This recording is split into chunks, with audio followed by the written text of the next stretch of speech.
बना बनाया इन्होंने खेल बिगाड़ दिया है। जी। तो जो खेल बिगड़ा हुआ ये तो बहुत मुश्किल से बनेगा, और ये तो आगे को जो पता क्या होगा क्या ना होगा, मैं ये नहीं कह रहा मैं क्या है। लेकिन सियासत बहुत गंदी सियासत चीज़ है, और ये तो बहुत गंदे लोग बैठे हुए हैं जो तुम्हारी जो इस तरीके से सियासत की। जो भी यहाँ भारतवर्ष का जो भी नागरिक है वो पहले सेना में काम करे, फिर इसके बाद में यहाँ देश में काम करे। तो इनमें कौन सा आदमी ऐसा है जो सेना में काम किया? कि सरकार ने जो काम किया इन्होंने तो मजे मारे हैं, और काम किया वो सैनिकों ने किया, जो सैनिक तुम्हारी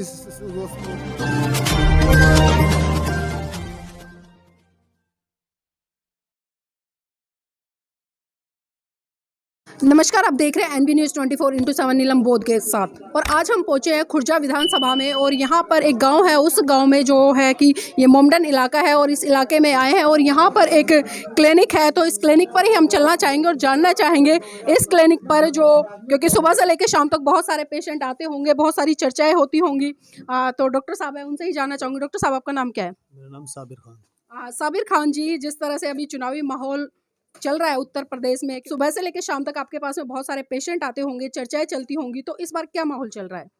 माहौल तो इस समय जो जैसे बीजेपी के खिलाफ ही है। जी। अब रही बात कैंडिडेट की, कैंडिडेट कौन अच्छा निकल के आता है तो उसको वोट मिलेगी, क्योंकि इसमें किसान आंदोलन का बहुत बड़ा असर पड़ा है, पूरे क्षेत्र में पड़ा है, पूरे क्षेत्र में, पूरे देश में ही पड़ा है। और मैं समझता हूँ कि अब की बार जो बीजेपी घाटे में जाएगी। जी, लेकिन हम ये देख रहे हैं जिस तरह से उत्तर प्रदेश में योगी जी ने जनसभाएं की हैं, वो कह रहे हैं कि मुस्लिम समुदाय हमारे साथ में बहुत भारी तादाद में आ रहा है, तो उनकी बात में कितनी सच्चाई है? मुस्लिम समुदाय उनके साथ में हो सकता है, कुछ हैं साथ में, जी। लेकिन साथ में तो बहुत हो जाते। लेकिन इनके जो बयान जो शुरू से जब तक सरकार बनी है आज तक जैसे लेके चले, सबका विकास, सबका विश्वास, सबका साथ लेके चले थे ये, जी। लेकिन उस पर खरे नहीं उतरे। क्योंकि इन्होंने इनके बड़े बड़े मंत्री, केंद्रीय मंत्री मुसलमानों के खिलाफ गालियां देना, आपने सीए एनआरसी में देखा। जो केंद्रीय मंत्री तक कह रहे कि वहाँ दिल्ली के अंदर सरकार बन गई, केजरीवाल की सरकार बनी थी, चुनाव दिलाया था, कोई आपके घरों में बलात्कार करेंगे तो मुसलमानों को बलात्कारी बना दिया।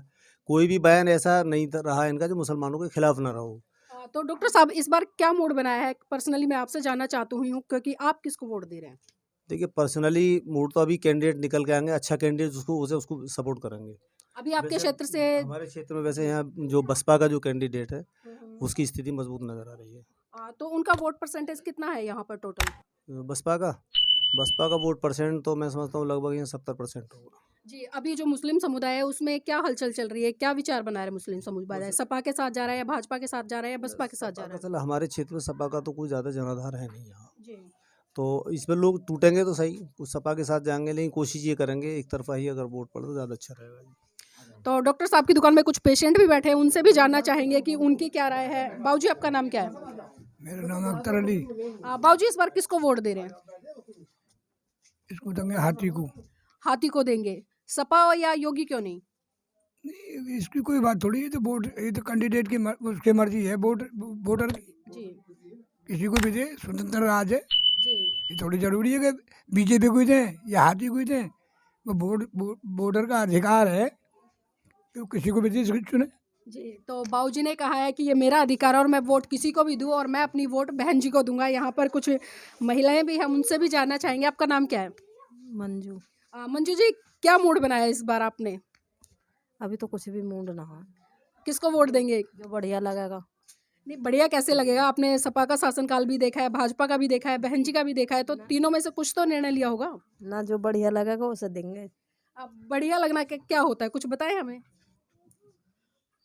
क्या बताऊं? किस तरह से होता है? किसी ने काम अच्छे किए हों तो थोड़ा सा हमें बताएं।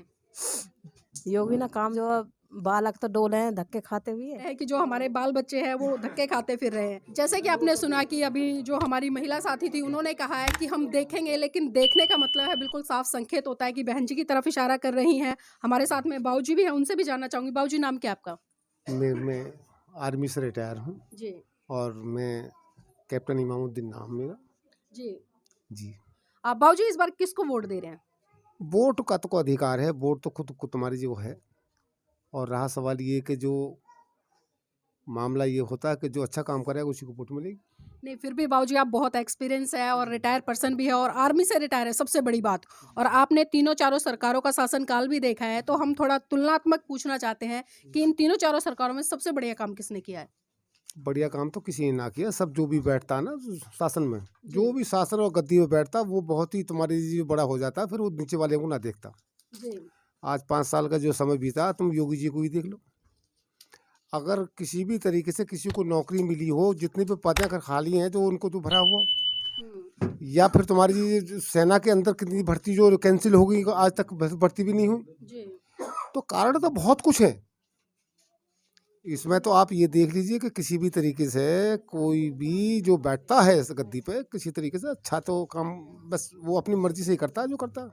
हम तो ये जानते हैं कि सरकार ने जो काम किया, इन्होंने तो मज़े मारे हैं, और काम किया वो सैनिकों ने किया, जो सैनिक तुम्हारी जो बॉर्डर पर लगे हुए हैं।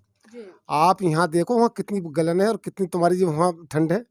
जो सेना का जो एक सैनिक जो वो खड़ा खड़ा तुम्हारी वहाँ ड्यूटी दे रहा, बर्फ़ में भीग रहा, लेकिन किसी तरीके से वहाँ से हट नहीं रहा। और ये लोग आराम से मजे मार रहे हैं सेना में। सेना के देखो ना, सेना को करो ना। मैं तो ये कहता हूँ कि जो भी यहाँ भारतवर्ष का जो भी नागरिक है, वो पहले सेना में काम करे, फिर इसके बाद में यहाँ देश में काम करे। तो इनमें कौन सा आदमी ऐसा है कि जो सेना में काम किया इसने?